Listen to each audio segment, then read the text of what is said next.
রাহুল নামের এক ছেলেকে সবাই বলতো, তুই পারবি না, তোর দ্বারা হবে না।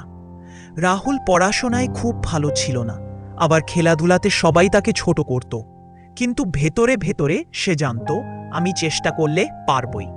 একদিন স্কুলে দৌড় প্রতিযোগিতা হলো। পাড়ার সবাই হাসাহাসি করল, রাহুল কি দৌড়াতে পারে নাকি? প্রথম বাঁশি বাজতেই রাহুল দৌড়াতে শুরু করল। মাঝপথে হোঁচট খেয়ে পড়ে গেল, হাঁটু চিরে রক্ত বেরোলো। সবাই ভাবল এবার আর পারবে না, কিন্তু রাহুল মনে মনে বলল, না, আমি পারবো, আমি নিজেকে বিশ্বাস করি। সে দাঁড়িয়ে আবার দৌড়াতে লাগলো, চোখে পানি, পায়ে ব্যথা, তবু সে থামল না। শেষ পর্যন্ত অবাক করে দিয়ে সবার আগে ফিনিশ লাইন পার করল। যারা হাসছিল তারা চুপ হয়ে গেল।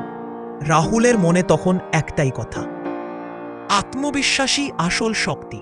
পৃথিবী তোমাকে না বিশ্বাস করলেও তুমি যদি নিজেকে বিশ্বাস করো, তাহলেই জেতা সম্ভব।